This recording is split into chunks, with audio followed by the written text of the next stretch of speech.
You don't remember my name, do you? Did you have a good time last night? It's all right. Nothing special. Hey, Adam. You left your socks in my room. Did I? Hey, champ. Hey. What happened last night? You made my body hurt so much. Your app. Emma, did I have sex with anyone in this apartment last night? No, you didn't. So I just passed out on your couch? Yeah, you were naked and crying. Do you like her? I can't date her. She's my oldest friend. Hey, we're having sex. I know. Did you have sex with Emma? No. Yes. I'm a doctor. I work 80 hours a week. I need someone who's going to be in my bed at 2 a.m. who I don't have to eat breakfast with. I hate breakfast. Good. That's from Emma. Where are you? You want to come back strong here. Like, where am I? Why don't you check your underpants? Yeah. Yeah. Don't write that.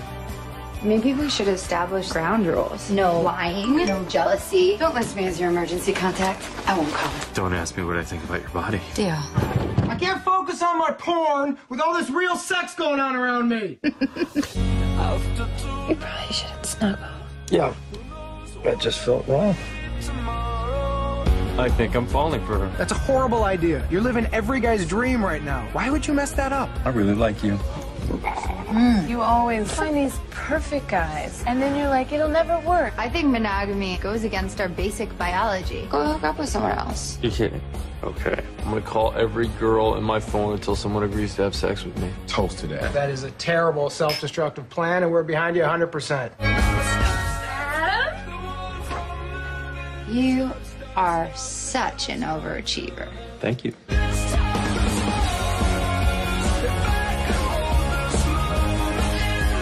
You want a date with me? One date. Why can't we just have sex? You can't fight me. You're miniature. You fight like a hamster.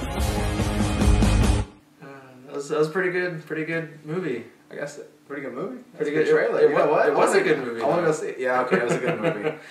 I'm Jeff Grillo, And I'm really tired. I'm sorry. I'm Matt as a Gary. and this is another Smoking Film Critique.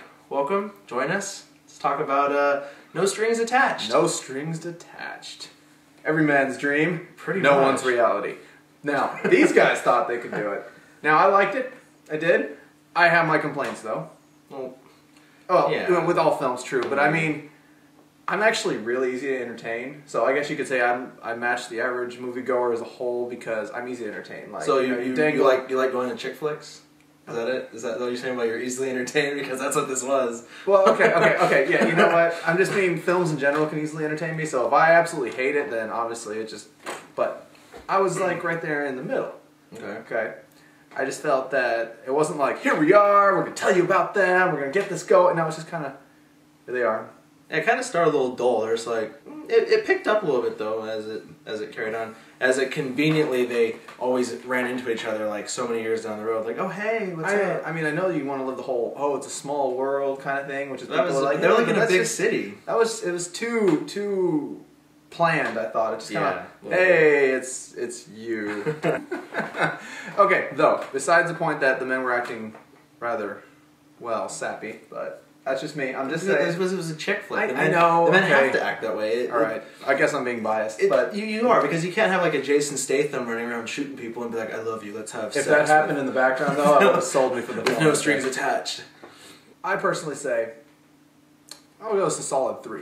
Yeah, Very good for a chick flick, because I actually do enjoy chick flicks. I really do. I laugh. I mean, there were some funny parts. There were funny parts. Very dirty sexual innuendos. No That's actual. what sells. That is what sells. It is Sex what sells. That's. Did you see me complaining? Like I said, I gave it a 3 here, didn't I? It's a little predictable though. Yeah, it really is. Not to ruin that for you, but kind of halfway into it, you can kind of figure out where this is gonna go. They kind of try and throw you a curveball. You're like, maybe not, but in the end, you're like, oh, okay. Yeah, and among the jacked up crap that does happen within there with some family stuff, it does actually have a moral. It does. They actually have some morals. The morals would have to be put yourself out there. Don't like keep it all bottled up and like shun the world and your feelings, because in the end you're not going to come out ahead at all. You're going to be one of those people that has 30 cats when they're, you know, old. I like my cat. I'm not ragging on your cat. I'm just saying. Oh, man. It does promote safe sex, too.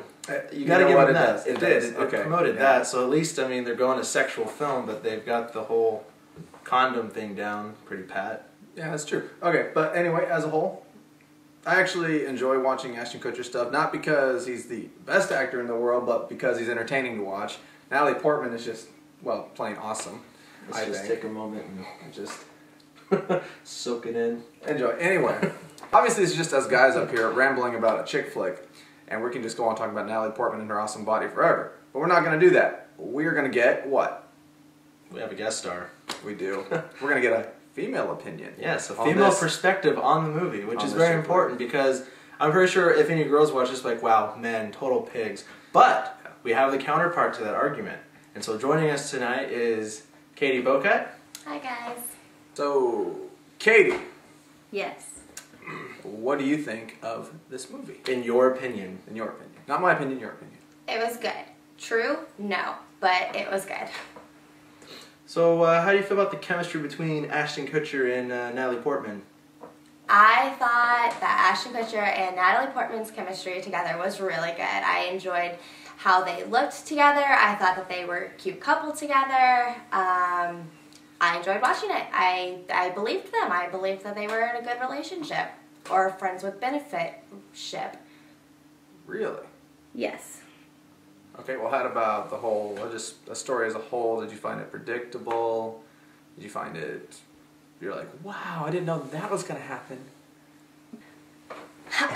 Okay, so the movie was basically a guy and a girl who kept continuously running into each other, who had this secret attraction to each other, but the girl is like, don't really want a relationship. The guy falls madly in love with her, so no, it's not really something that would be true.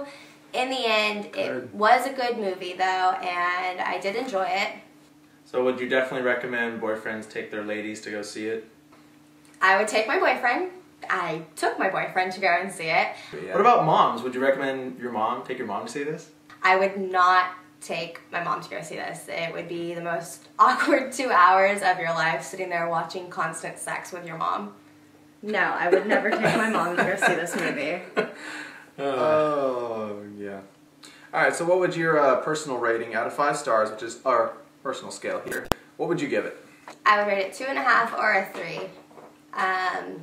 It is a go-see, but it just kind of really depends on your mood for the moment, because if you're not in the mood for it, then it's going to be one of those ones that you don't want to go to. 2.5, maybe 3? Alright, solid answer. Yeah. Alright, well thank you, Katie. So there you have it. You have both ends of the spectrum for this movie. Definitely a go-see movie. So then a recap from last week. Green Hornet got 2 stars from critics. That's kind of ouch. Yeah, kinda considering we gave it a 4-star. So, which leads into exactly, what is this show about? What is this that we were putting on weekly for those that have been watching or even took an interest in it? Is, in a nutshell, critics always seem to rag on the movies that are good and then give them a bad rating, and then give the movies that kind of suck the better rating, and then you're kind of like, well, I really don't know what I want to go watch. Yeah. Now, more as the critics are obviously looking at it from an artistic standpoint. Exactly. They're looking at movie quality from films, you know, the screenwriting, the actors, the everything you can possibly think of from an artist standpoint. And that's why they give certain films a much higher rating, even though they may be an independent release. As far as the general moviegoer, who, well, frankly, doesn't really care about that, they just want to go to be entertained, to get an escape from reality for 2 hours. Escapism.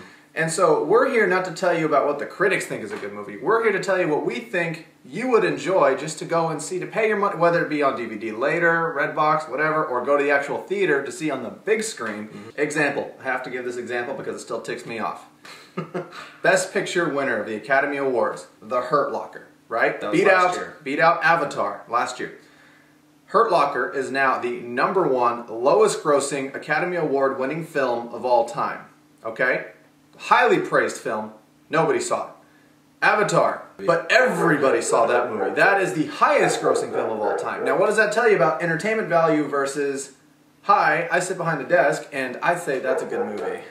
So we're here to bring you the entertainment value, what we think you would enjoy viewing, as opposed to what them critics over there think, oh, well, this is a good movie, don't see that. Now, again, for those that have been keeping up with this and watching it, next week 3 movies come out. So if you care to leave a comment for what movie you would like us to go see, we have Restless, The Mechanic, and The The Right Right with Anthony Hopkins. So leave your comments, because if not, we're doing Restless. That's gonna happen. Oh hell no, we're doing Mechanic. Yep, we're doing Mechanic. Yeah. I'm not gonna waste my time seeing Restless. I'm gonna talk about Restless. You can talk about Mechanic, unless they leave a comment. Because personally, I'd rather see The Right or Mechanic. But that's just me.